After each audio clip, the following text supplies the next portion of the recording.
आपने भी सरकारी जमीन को अपनी बपौती समझकर उस पर जमाबंदी कायम कर रखी है? क्या आपको लगता है कि कागज की बाजीगरी करके आप गैर मजरूआ या खास महाल की जमीन के मालिक बने रहेंगे? तो सावधान हो जाइए। बिहार की नीतीश सरकार ने एक ऐसा आदेश जारी किया है जिससे राज्य के हजारों रसूखदारों की रातों की नींद उड़ने वाली है। 45 दिन, जी हां, सिर्फ 45 दिन का अल्टीमेटम दिया गया।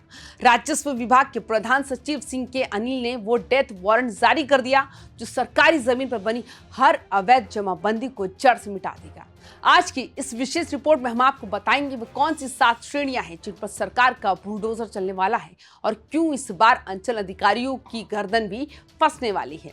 तो वीडियो को अंत तक जरूर देखिएगा क्योंकि बिहार में जमीन का असली खेल अब शुरू हुआ है। नमस्कार दोस्तों, स्वागत है आप सभी का YBN बिहार झारखंड में। मैं हूं आपके साथ मुदिता।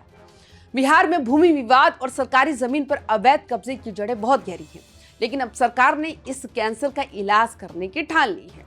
राजस्व एवं भूमि सुधार विभाग ने एक स्पष्ट संदेश दे दिया है कि सरकारी जमीन मतलब सिर्फ सरकार की ही जमीन।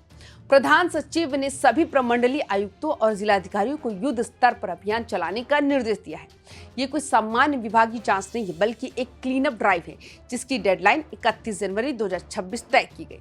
सबसे पहले समझिए सरकार की रडार पर कौन कौन सी जमीनें हैं। अगर आपके पास ऐसी जमीन है जो गैर मजरूआ नाम, कैसरे हिंद या खास महल की श्रेणी में आती है तो उसकी विधि सम्मत बंदोबस्ती के कागजात आपके पास नहीं है, तो मान लीजिए कि आपकी जमाबंदी अब रद्द होने वाली है। सरकार ने साफ कर दिया है कि खास महल की जमीनों की जांच सबसे पहले होगी। इसके अलावा अगर आपने किसी जिला परिषद, नगर निगम, नगर पंचायत या ग्राम पंचायत की जमीन पर अपना नाम चढ़वा लिया है तो अब अपर समाहर्ता के पास उसके एक झटके में रद्द करने का पावर आ गया है। यही नहीं, इस बार सरकार की नजर केंद्र सरकार के मंत्रालयों, रेलवे, रक्षा विभाग, धार्मिक न्यास बोर्ड, वक्फ बोर्ड, गौशाला और मान्यता प्राप्त ट्रस्टों की जमीन पर भी है। अक्सर देखा गया है कि धार्मिक संस्थानों की जमीन पर भूमाफिया स्थानीय अधिकारियों की मिली भगत से निजी जमाबंदी कायम कर लेते हैं। अब 45 दिनों के भीतर इन सभी मामलों की फाइलें दोबारा खुलेंगी और पुराने राजस्व अभिलेखों, सर्व मैप और खतियान जैसे उनका मिलान किया जाएगा। इस पूरे अभियान का सबसे कड़ा हिस्सा अंचल अधिकारियों के लिए है। प्रधान सचिव ने साफ तौर पर याद दिलाया कि 1974 के नियम के अनुसार सीओ अपने अंचल की सरकारी जमीन के कलेक्टर होते हैं। अगर जांच में यह पाया गया कि किसी सीओ के कार्यकाल में सरकारी जमीन का अवैध हस्तांतरण हुआ है या गलत तरीके से दाखिल खारिज की गई है तो उन पर सिर्फ विभागीय कार्रवाई नहीं होगी बल्कि उन्हें अनुशासनिक दंड भी दिया जाएगा। सरकार का असली मकसद है लैंड बैंक तैयार करना।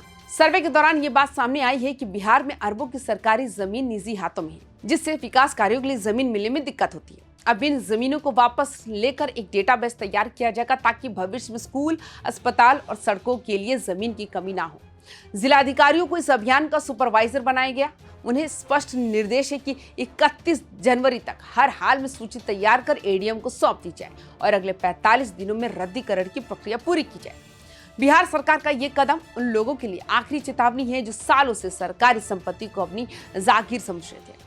ये सिर्फ कागजों को रद्द करने की कार्रवाई नहीं है, बल्कि बिहार में भ्रष्टाचार और भूमाफिया के नेक्सस को तोड़ने की एक बड़ी कोशिश है। अगर प्रशासन ने पूरी ईमानदारी से अपने पुराने अभिलेखों को खंगाला तो यकीन मानिए बिहार का नक्शा बदल जाएगा और हजारों एकड़ जमीन फिर से जनता के काम आएगी। तो आपको क्या लगता है कि 45 दिनों में ये मुमकिन हो पाएगा? क्या आपको भी अपने क्षेत्र में सरकारी जमीन पर अवैध कब्जे की जानकारी है? अपनी राय और जानकारी हमें कमेंट बॉक्स में जरूर बताएं। बिहार की हर ऐसी ही बड़ी खबर और प्रशासनिक अपडेट के लिए हमारे चैनल YBN बिहार झारखंड को सब्सक्राइब करना ना भूलें। अपना ख्याल रखें। नमस्कार।